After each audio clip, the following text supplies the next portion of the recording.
Oh yeah, this is gonna be the start of how I do my new videos, huh? Hello, this is Aaron Klein. I'm back. Yeah, I'm gonna just start making a lot more videos because it's fun now that my brain has wrapped itself around the ideas that like my brain and my ideas meet finally. That my brain takes a long time to chew on what it needs to. So, this is actually a new topic, sort of. And I'm just gonna be throwing out all sorts of new ideas from now on, and and I'm trying to explain the world the best I can to those who, for those people who want a new, probably extremely accurate way of viewing the world. So this is a continuation from the last video, sort of. And I probably said this was gonna be the next video. Yeah, I'm saying a lot. my my high school teachers would be pissed. Uh, Here's the thing. So we live in America now, right? Last video I kind of touched on that sort of. We don't actually live in America while we do, blah blah blah. So I've come to understand why our country is so at odds. So first of all, let's just begin by defining like a general idea of what America was a long time ago. I'm going to say, 200 years ago, 100 years ago. 100 years ago is a pretty good a pretty good baseline. So America, I'm saying was because we're kind of in this, we're in I'll just get to that topic eventually, but what it was 100 years ago and what it should still be. It is a constitutional republic, was with traditional marriage rules. Women stayed home, raised children. Men went out and worked their butts off, broke their backs. My grandfather broke his back when he was 21, by the way, on my dad's side. He's not that old, but still, you're you'll understand the point. Um, we had we had a left and a right political party, sort of. We still had each other's best interests at heart at the time. Um, this this I know a lot of people are going to disagree with me, but we lived in a Christian oriented society because we built into our constitution the Christian values, and everyone who I'm gonna say the majority of people that lived in the U.S. shared those values. We fast forward about, I don't know, 50 years. Birth controls come out, abortions come out. Um, let's see, just by the date, we've had Nazi Germany, we've had Russia, China, World War II. Yeah. So we've got some experience as a country. What's happened since then? There's now a hear me out. There's now a second value structure that has started to rise up, which we all should have seen by now is not the one we should want because it has killed a lot of people. It is a Marxist idea. Shh. Don't don't think to interrupt me. It's a Marxist idea frame, worldview, value structure. I'm using a lot of Jordan Peterson's words here because this is a build on top. And I'm coming at this from a religious, there we go. Now you're going to see where this is coming from. I'm coming at this from a religious point of view. So they value fairness and equity over a truth, over an all truth meritocracy. They want a they don't want meritocracy. They want an equity based society. They care for everyone. They want everyone to be heard. You get the idea. This was what the left was starting to be a long time ago. They wanted voices heard, but it's become more. At this point, it's built its own religion. I'm not going to explain how that goes. If you want to understand my theory, sort of, look at the last video and try to understand the red pill that I created. So now we have two separate societies, sort of. We have two separate religions in our society, two different value structures. There's the Christian-oriented one around truth, merit, and there's still a lot of caring, but everyone works hard for what they want. And then there's the second one, which has equity, tax the rich because they exploited you. It's got it revolves around this idea of exploiter, exploitee, master slave, that kind of thing. And it started originally with race back in Germany, and we saw that one awry, but then it transferred to economic, high caste versus low caste. And there's this theory that the middle class was created by the high class. That way they feel high class, but they're not really. Blah, blah, blah. We're not going to that kind of stuff right now. But there's now, in my opinion, there's two different religions running around in our society. I think it has been stupid of us to believe that societies aren't religious, and that is because humans are religious. Why would our societies not be?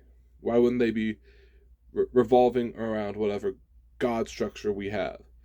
So right now, it's not a war of left versus right. In fact, if you'll look at how people are behaving from both sides, they're very similar from their own perspectives. You'll have people from the left, the far left, screaming "re" if you challenge their belief systems, and people on the right, they won't like you and their brains will just shut off, but it won't be the same reaction, but still, like, it's not going to be as strong of a reaction, but still. And my hypothesis is that we actually have an 80% of the population that are actually conservative and about 20% liberal, but I wouldn't say it like that. I'd say, like, like, there are something like 80% of people, about 80% of people are conservative and 20% are liberal, but they are willing to work on different value structures. They have very similar religious reactions. They have very similar dogmatic cores to them, these 80% of people. And then the 20% of people are kind of the free thinkers. They kind of challenge ideas. And they're not the ones that are going to university right now, mind you. These are the ones that are going to university. I'm going to say 80% of those. I'm actually going to tear this up because it's not an IQ thing. It's based on something else. It's part of your personality. More like an issue with authority. There's like a freedom. It's part of your personality. I don't know where it comes into, but there are those people who need to rely on dogma in order to work within their religion, and there are people that need to be able to work with facts and challenge ideas. There are some people that can challenge ideas within themselves. Some of that is IQ based, but I think there's more to it than that. I'm not going into that right now. I have some really crazy ideas about that, and I'm not gonna bother. But my thought process is, right now we're having a religious war in the United States. It's not a civil war in the same way. We have two competing religions hashing it out, and one's going very violent. That would be the far left, the Antifa people, Black Lives Matter, all those riots we've seen.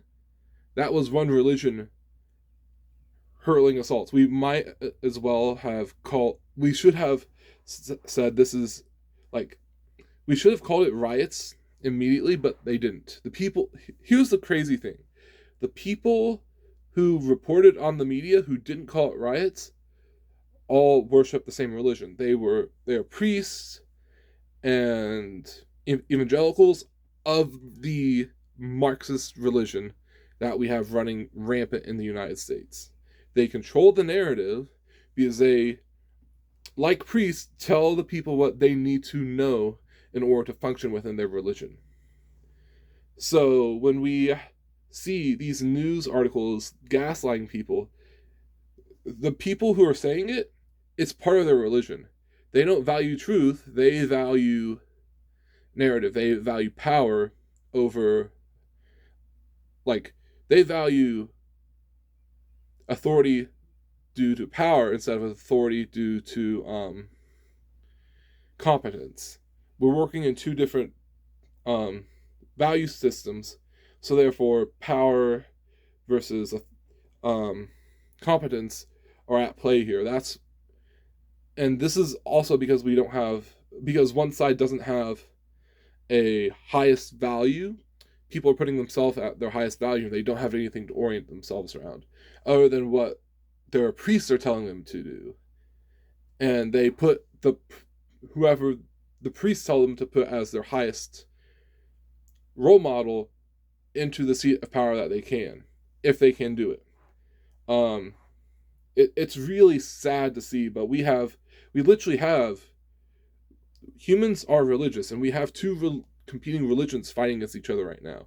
That's why it's getting so bloody, and there's fires burning, and well, that's why it's calmed down for right now, because the media has won enough attention. Remember, we had this discussion about attention.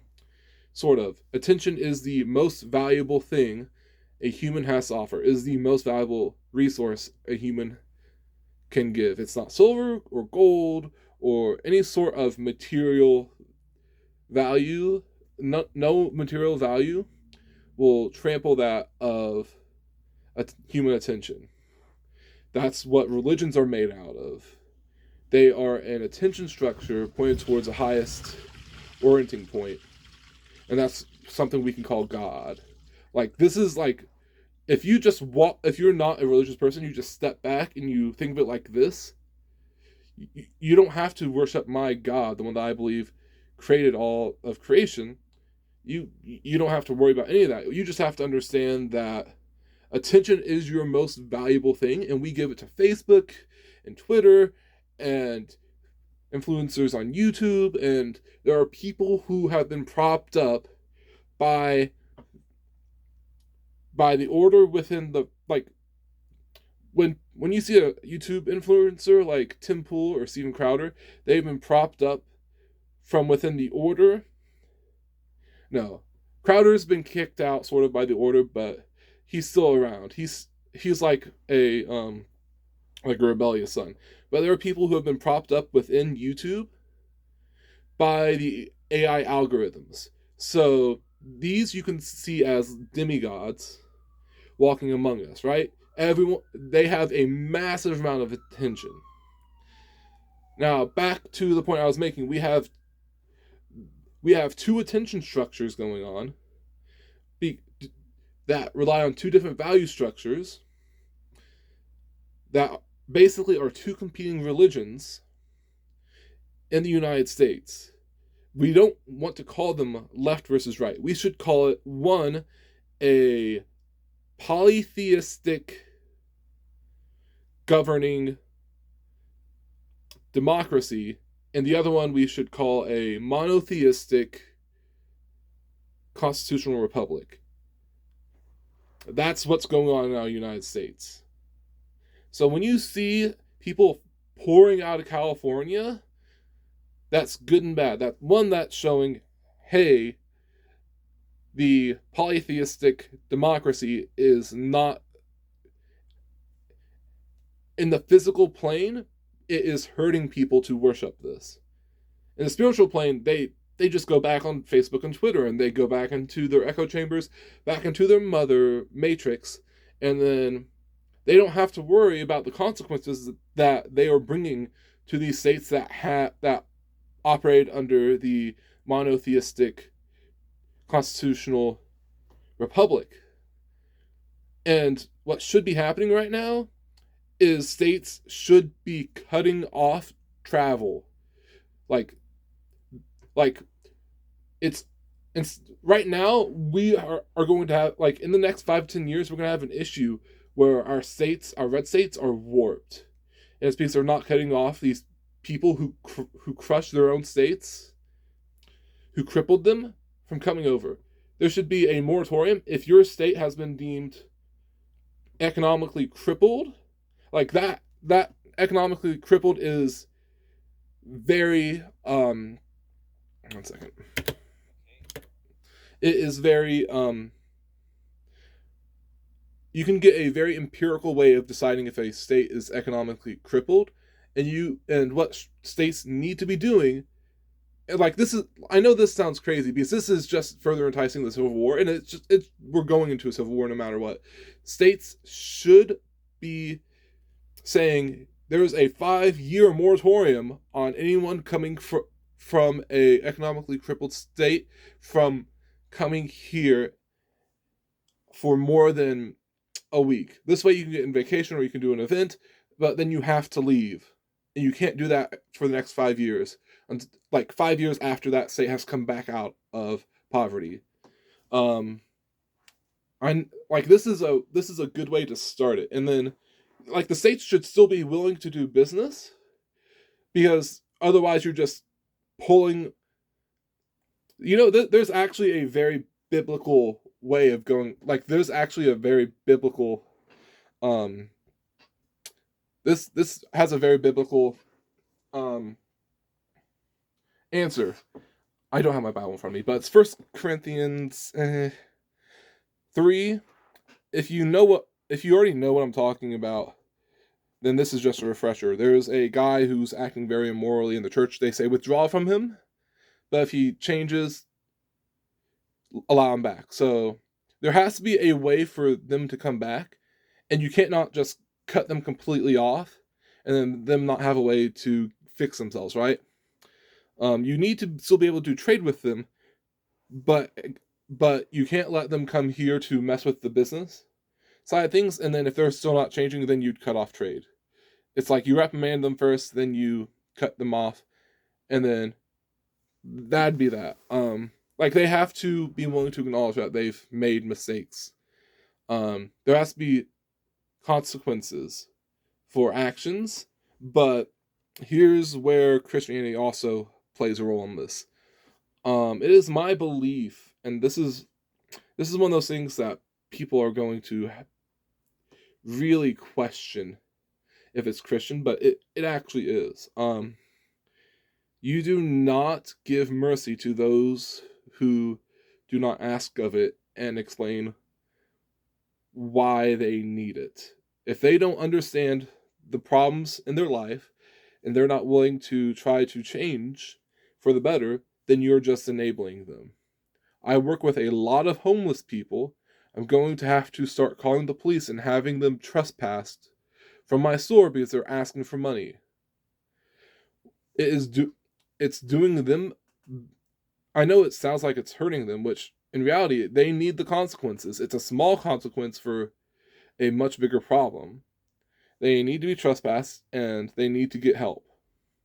And then in a year, they can come back. That's the way my store works. That's the way Dollar General works in general. They're not supposed to be asking for money. There's been issues with a lot of them stealing, but this is a very clear cut. We don't even have to catch you stealing. We can just say you're not allowed on our premises for a year because you've been asking for money outside our store. So I'm just using that as an example to say these people will not change until they come to understand the issues in their lives and they repent of them. And like, they actually have to be taking steps.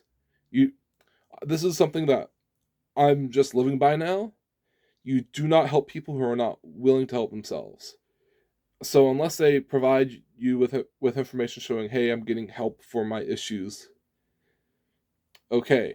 And furthermore, you should not. This is another thing: you should never offer material help. Just in general, you should never offer material help to anyone. You should offer your time and experience because that's more valuable. You can never buy back your time, but your time can be exchanged for money. That means your time is extremely more valuable. So, obviously, time has a varying value based on the person who has it. If you're a very high value person, your time is very valuable. So, if I'm just using that, like, I know that's like a really obvious thing to think about, but once you start applying that, you'll understand if people need help, you don't help them with money or food. Um, Sometimes some people need that, and there are programs for that, and the government always takes your taxes, and they help people with that. And a lot of the times, if someone really needs the help, they they should be showing that they aren't just lazy and just want a payout to walk away from the consequences of poor decisions. And I know this sounds cold. I do know, and that's okay because sometimes we need really tough love. This is why, like, this is one of the issues in our society. We had it when feminism came through. We had a lot of single moms come through, and they didn't know how to raise boys. So we have a lot of boys right now who are 22, 25, 27, 30, 35-year-old boys who still live in their parents' basement. Yeah, you see where I have a lot less room to talk. But here's the thing. A lot of them get saddled with college debt. They don't work. They just don't work. They don't take care of themselves. I look really bad right now, huh? I usually shave. I promise you. I go into work clean shaven 80% of the time. That's when I'm feeling really lazy. Um, and like it's usually when I wake up and I'm just really not feeling good, and I have to take my time getting up out of bed. And today was a rough day. It was a rough morning. Anyways, they don't work. They eat nonstop. We have a lot of boys living in their mother's basements. I'm not even gonna say parents. I'm gonna say mothers. If there were a father in the situation, if it were a strong masculine father, those boys would have gotten jobs and they would be working hard. They'd be in college getting degrees in STEM fields, or they'd be going to trade schools. If boys are in college or getting liberal arts degrees, by the way, if you ever want to understand why someone with a PhD or a master's is making 13 an hour, look at the value that their degree brings. There's a reason engineers make 30 an hour starting pay, and someone with a master's in women's studies, um, unless they somehow get the miracle hire on a PR or an HR wing of a company, unless they get the miracle hire, they're gonna make $10 an hour at Starbucks, working part time because Starbucks won't hire people full time unless they're managers, which you haven't got the job experience to do or the work ethic. And they're easy degrees. I personally could walk in and get a PhD in women's studies right now. It'd take, another 4 years. Oh my word, I'm not gonna bother with that. There's a lot of worthless degrees and a lot of people who think they have value that don't. We live in a society that is very, very screwed up. And a lot of people are very hurt by the reality that they live in. There's a lot of very weak men who are lashing out at society when they should be looking up at their older generations. They're worshiping the same deities that put them in their position, and it's not going to change because no one like this is the red pill that that the society needs, that in general humans need. We are religious beings, and we were what the sacrifices we make work because the deities we have created exist. Yeah, it's that simple. When a woman goes and has an abortion, it's because she just chooses not to have the kid. No, actually, most women, like biological women, are designed to connect to children. It only a religious desire will override that. And guess what? 90 something like 98.5%, if you can look up the studies. Florida, let's see, I've seen them before. Florida abortion statistics, because Florida will actually post those. Something like 98% of abortions are either given without a reason or discretionary. I'm going to use discretionary, but these are women that have other plans with their lives than having kids at that moment, which means, like, you see it as that. I see it as they're giving up their children in sacrifice. They're sacrificing that current offspring so that way they can continue their climb up the social dominance hierarchy. I'll say dominance hierarchy because that's a lot of what women do. They have social dominance hierarchies, whereas men have competitive patriarchal hierarchies, right? Something like that. It's competence. And that's where we see our society in today. Politicians are cutthroat. They are power oriented. They're not competence oriented. Our president is he's not mentally there, and he didn't get, like, when you look at him, you ask the same question that a person does with a turtle on a post. How did he get up there? Because I'm not going to explain it to you.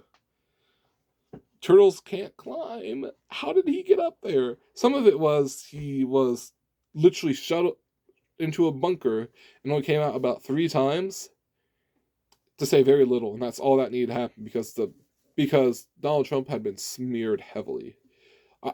I'm not going into any of my political beliefs here because this is a very, like, I'm not going into any ideas about that.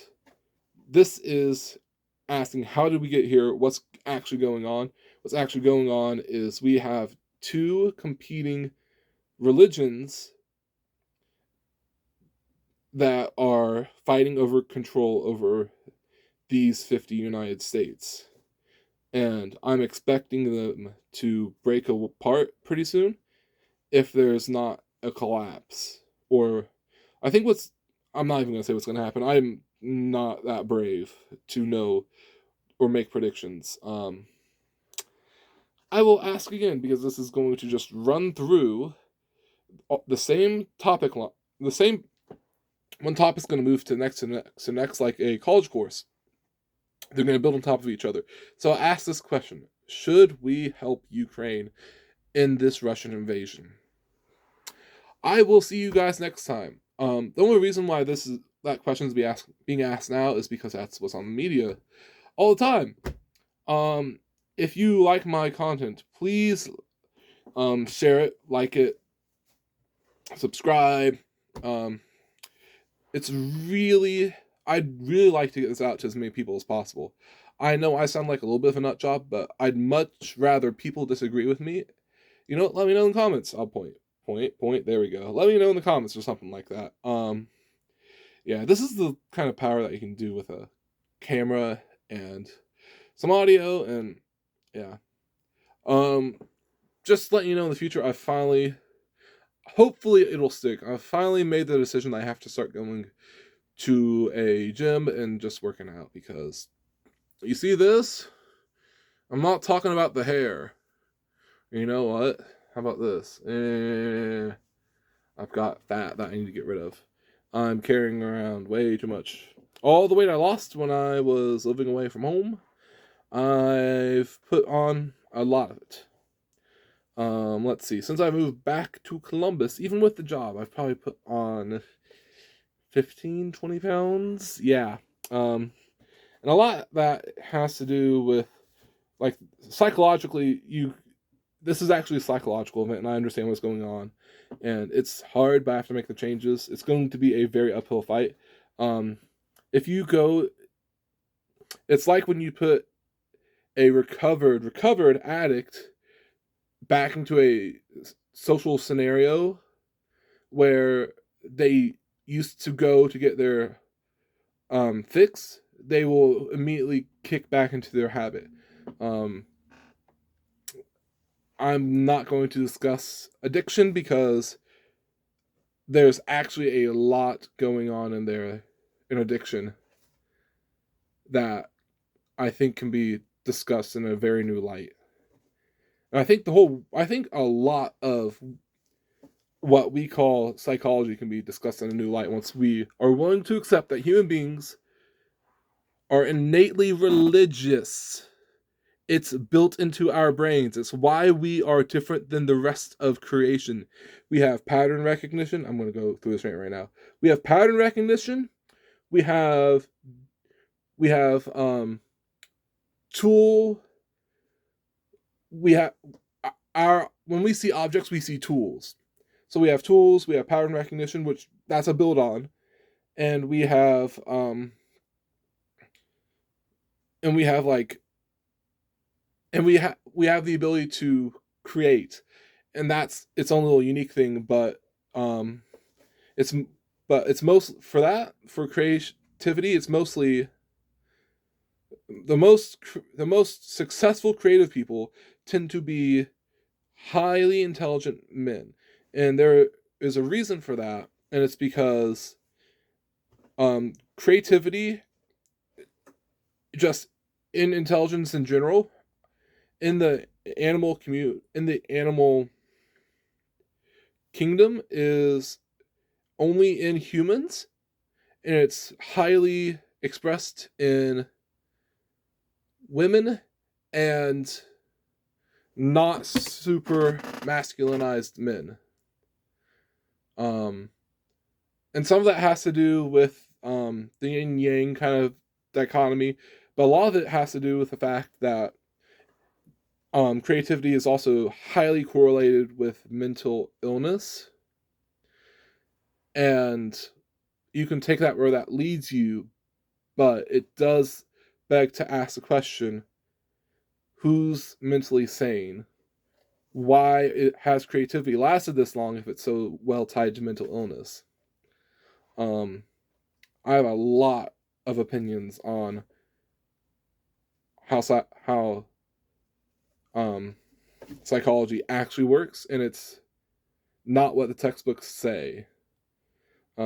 Sometimes they overlap pretty well because they're attacking from a very similar vector. They're trying to attack the problem from a very similar vector. Sometimes it overlaps pretty well. Otherwise, we'll see. Okay, thank you very much for watching. This is Aaron Klein. Peacing out.